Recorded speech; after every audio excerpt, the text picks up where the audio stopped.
Lorsque ton imprimante Canon te donne un avertissement de cartouche d'encre vide, il est temps de commander des nouvelles cartouches pour se préparer au remplacement. Mais tu risques tout de même de pouvoir attendre encore un bon moment avant de les remplacer. Il reste probablement encore une bonne quantité d'encre dedans.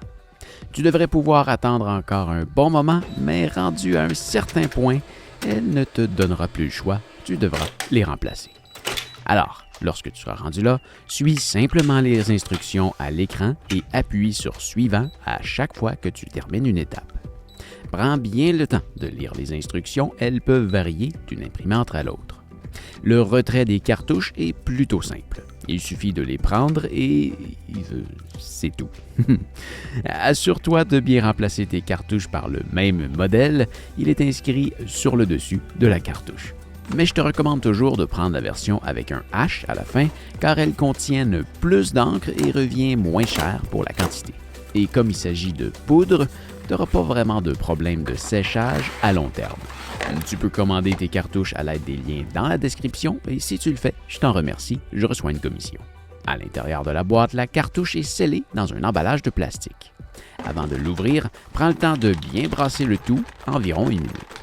C'est quelque chose que tu peux tenter de faire de temps en temps si tu as des problèmes d'impression ou si tu n'utilises pas ton imprimante sur une longue période de temps. Mais profites-en maintenant pendant que le tout est scellé et que tu risques pas de faire revoler de l'encre un peu partout.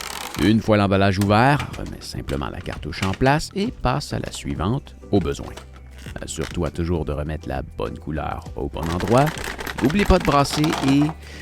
Est-ce que j'ai vraiment besoin de t'expliquer pour les deux suivantes? C'est bien ce que je croyais. Referme le tiroir et puis la porte et appuie sur « Suivant » ou « Terminé » à l'écran. Le prochain processus peut prendre environ quelques minutes. Attends que ton imprimante ait terminé de faire du bruit et tu pourras enfin tester une impression. Et voilà, c'était pas plus compliqué que ça.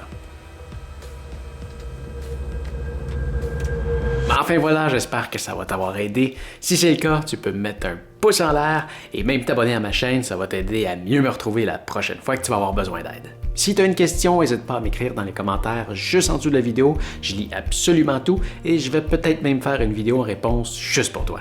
Mais enfin, cette vidéo était gratuite, alors si le cœur t'en dit, tu peux me faire un don avec le lien dans la description.